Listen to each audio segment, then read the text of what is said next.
sight and sound of this amazing helicopter.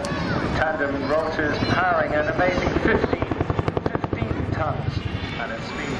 But unlike conventional helicopters, the Chinook changes the lift between its forward and aft rotors to manoeuvre. And this is called differential collective pitch. It's now going to be expertly demonstrated in the roller coaster. Wow, look at that.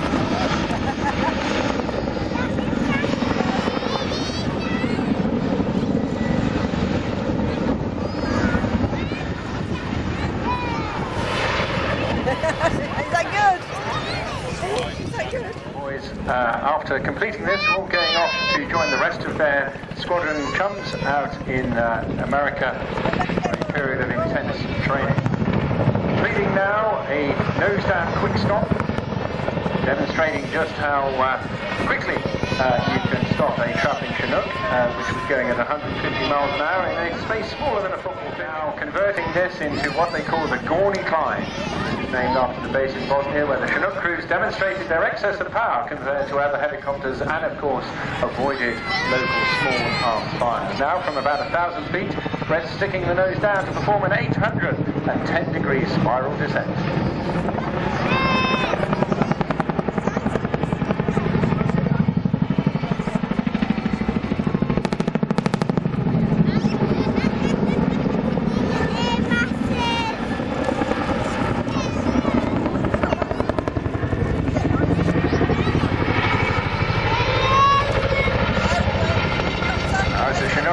Parts off the left-hand side for another wing over.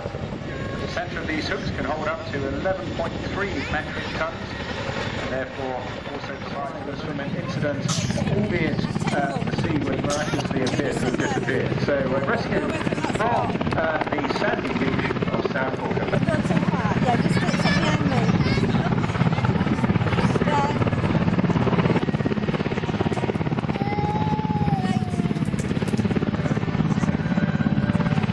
Keys to operating a helicopter is crew cooperation, and in charge of the flight today is Lieutenant Commander Paul Robertson. Alongside him is Lieutenant Phil Ross.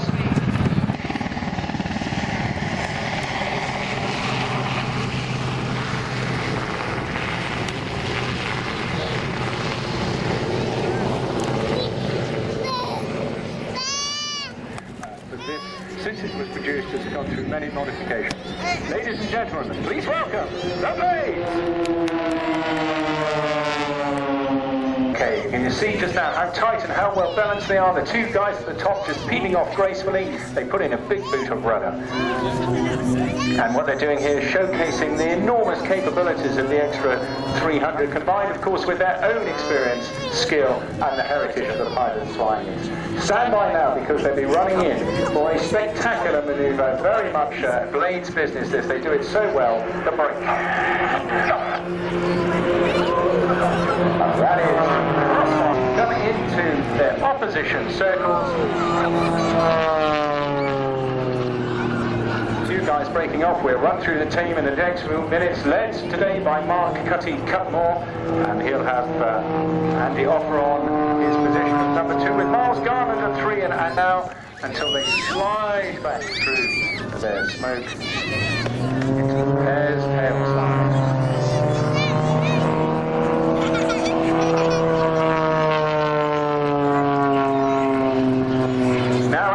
Absolutely key. Look now to your left-hand side as the remaining 3 come in for their twinkle rolls.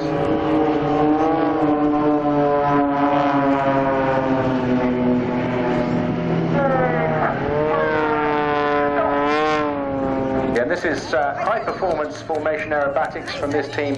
Really superb. And just see how smoothly now Andy joins that formation as they come around now for another signature manoeuvre. They loop into their box bend. And here, joining us very shortly now is fantastic. Please welcome to take over. We're halfway through. I was thoroughly enjoying that. We'll just let Lizzie get her breath back. Okay, pulling up now into the loop. As I say, alongside Mark Cotmore himself, the team leader now for several seasons, has been responsible for all aspects of the Blades operations. He joined the Blades in 2008 and previously flown as Blade 3 and Blade 4. During his time in the Royal Air Force, he flew the Jaguar aircraft.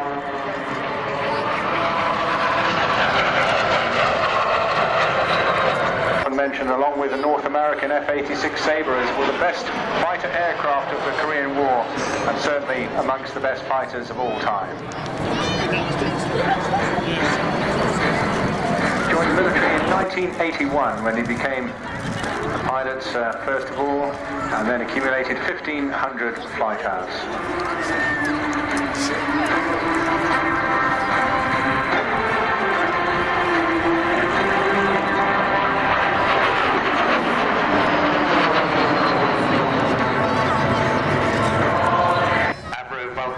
XH558 and the Red Arrows.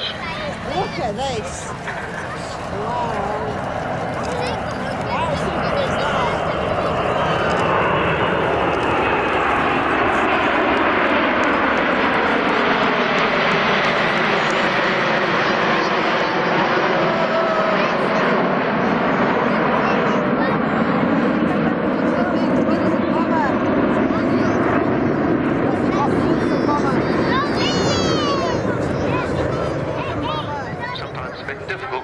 What it was like, I remember it well. We did seriously believe that we might all be destroyed. The whole of civilization might be destroyed in a nuclear holocaust. And Vulcan it was, amongst the other two of the V-Force bombers, Valiant and Victor, that kept that from happening. So this is an aeroplane that saved us all from nuclear destruction. She's coming back in from the left now, flown by Captain Kev Rumens, co-captain Martin Withers. Now, Martin Withers is the man who took Vulcan into operational flying in 1982. He flew her down to the Falkland Islands and dropped 21 1,000-pound bombs on the Port Stanley runway. She's starting to accelerate from the left.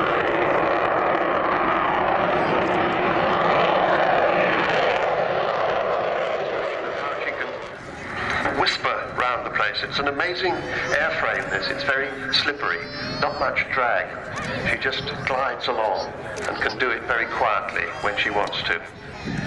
So, I was talking about Martin Withers. Right at the end of Vulcan's operational career, that was in 1982, she hit the centre line of the Port Stanley runway, which was occupied by the Argentines in the Falklands, with one bomb and the edge of the runway with another. That was out of dropping 21 bombs, 21 1,000-pound bombs, not far short of 10 tons. That's what you had to do with wartime non-guided weapons, dumb bombs as they're referred to. And you can see how stealthy she is. She creeps up on you and she has that slim look coming towards you.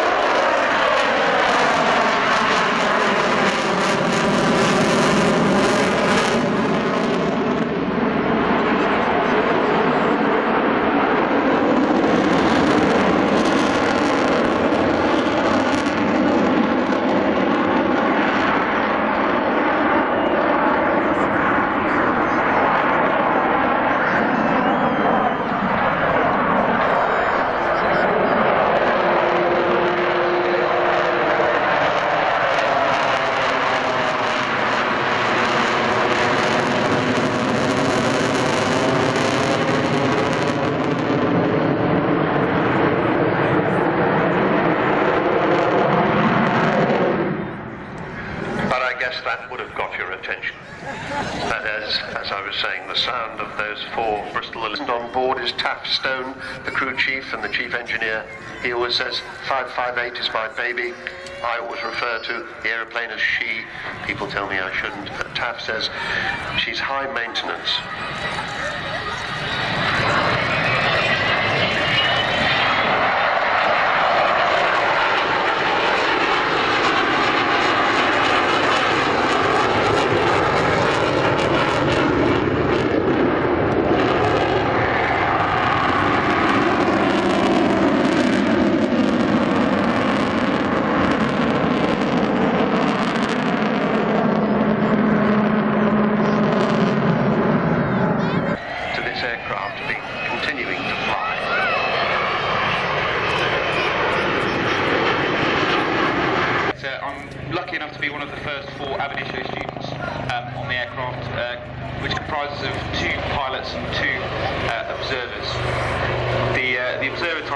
much like the navigator in the RAF, but the Navy referred to it as a left-hand seat. Well, there you see two extraordinary aircraft. Now, despite the Pegasus engine being the cutting edge of technology in 1934, it actually only managed to propel the fish at a stately 90 knots cruise when laden, and 80 knots when you had a torpedo underneath.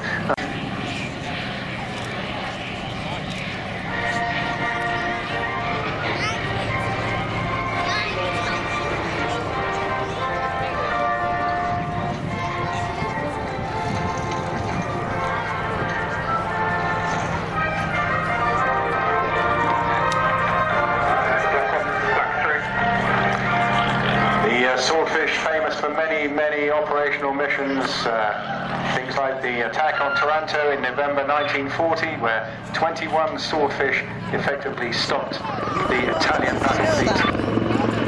Yeah, you have. You have more food than we have.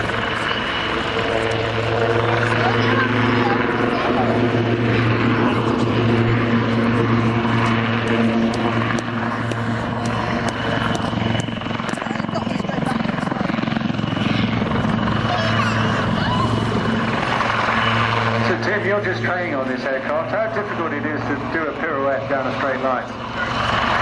Very difficult. Are you looking at this is one of your instructors, I guess? Incredibly so, yeah. Very experienced.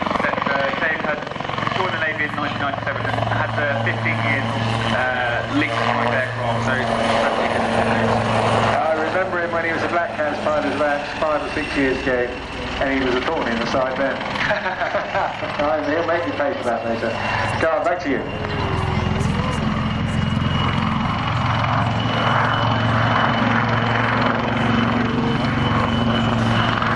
Pausing the aircraft, trading off speed,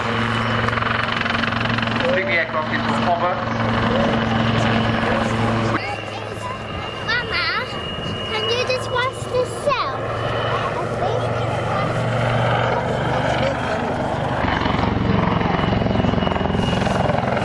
Now, it looks and sounds clearly very much like a Lynx, but it's really quite different, isn't it? Just how different is it? It's a completely different aircraft design.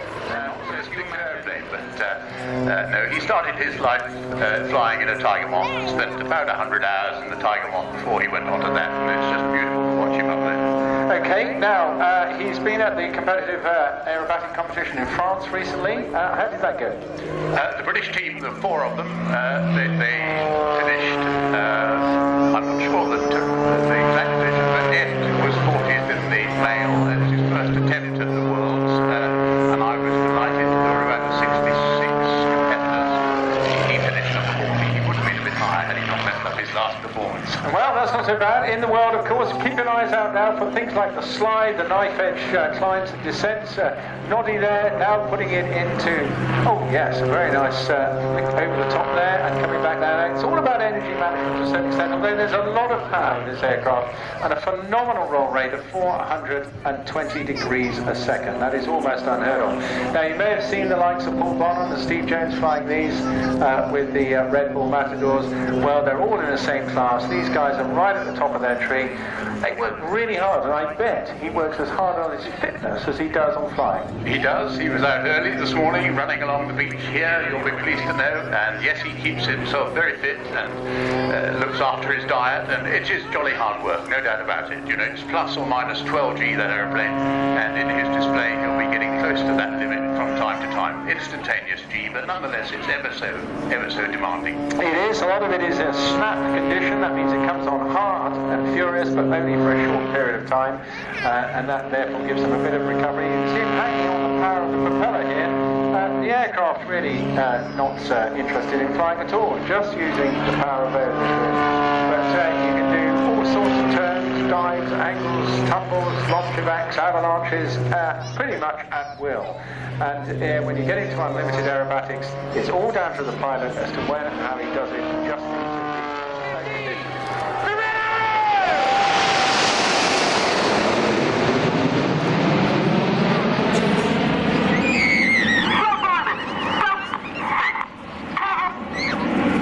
The voice there of Red 1, Squadron Leader David he pulls up at 4G and 400 miles an hour. He's now called the aircraft into short diamond formation.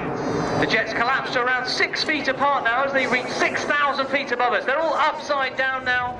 A slight twist in this loop. Another formation change now. You see Reds 8 and 9 move to the outsides of the formation. Reds 8 and 9 move to their respective sides. Now a very wide shape being formed from Red 9's left wingtip through to Red 8's right wingtip. This formation measures 100 metres or 300 feet wide. Cameras ready now as we get some patriotic red, white and blue. Let's have a huge round of applause for Phoenix.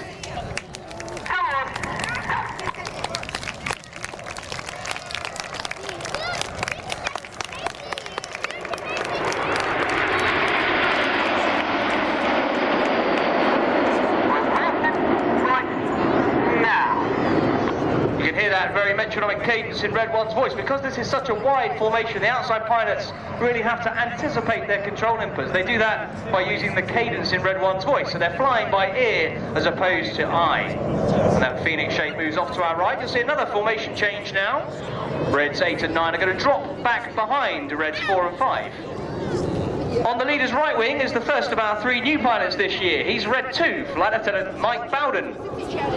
Mike's a former Hawk instructor. He then flew the Harrier GR9 and the Tornado GR4 before he joined the Red Arrows. Now, as the jets go upside down, boys and girls, this is where the pilots will see you waving. Going upside down now at 400 miles an hour, 2,500 feet above us. The closest parts of those aircraft are only 6 feet away from each other. Left as we form a new shape. This year, the Royal Air Force is celebrating the 75th anniversary of the Battle of Britain. Now, in honour of all of those who secured our skies in the Battle of Britain, and for those who do so now, and dedicating this manoeuvre to the wonderful chap Percy, who was on the commentary earlier. Ladies and gentlemen, this is Spitfire.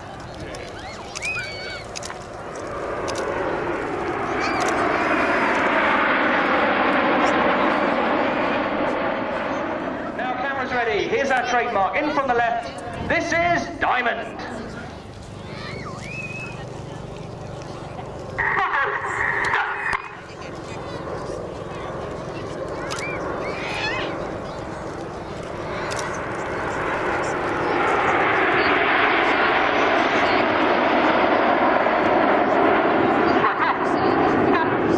The lowermost aircraft as we see it now is flown by the last of our new pilots. He's Red 5, Flight Lieutenant Tom Bold.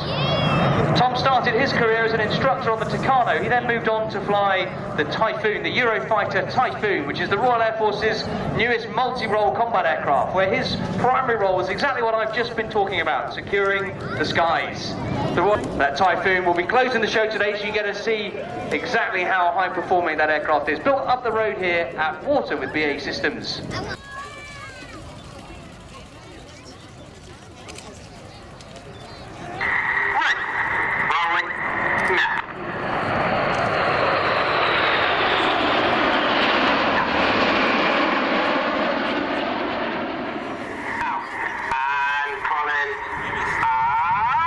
Pulling up at 4G and 400 miles an hour in Blackbird.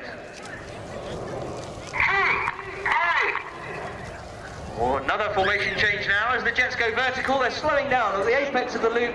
The jets will be at around 150 miles an hour, where the controls are less responsive. So not only are the boys working hard to maintain formation, they're actually changing now to form a very distinct feathered arrow shape. Well, feathered arrow is a bit of a mouthful to say on the radio, so get your cameras ready as we show you this formation, which we call Red.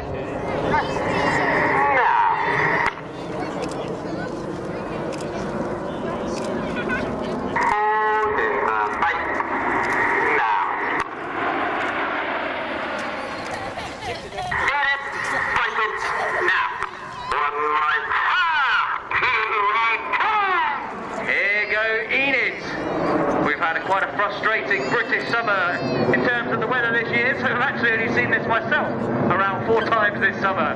Cameras ready, on comes Jippo smoke, this is the Champagne Split. 100 miles an hour as they get ready to fly the amazing Jippo Pass.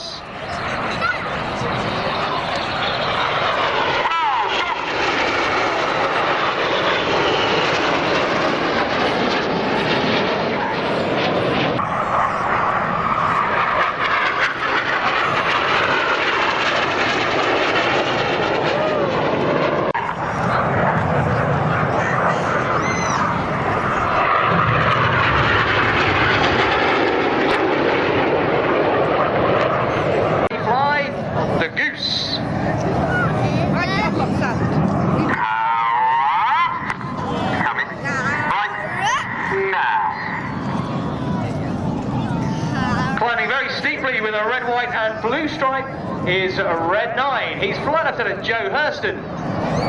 Joe's in his second year with the team. He started off his career as an instructor on the Hawk T1. He then went to fly.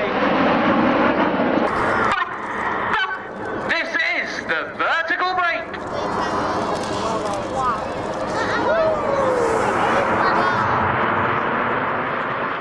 Jet's going to now roll around them a dozen times. Here he goes.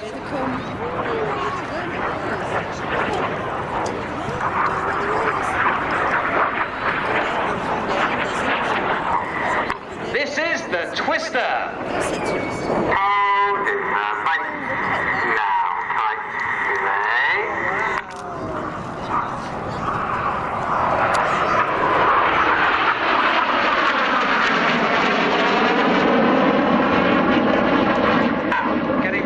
There with the red smoke.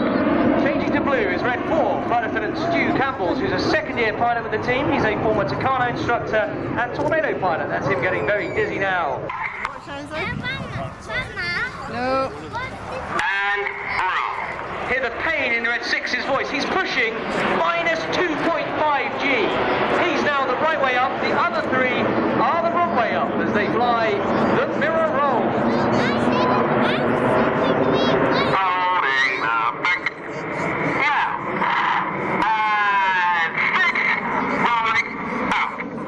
You can hear the pain in his voice. Minus 2.5.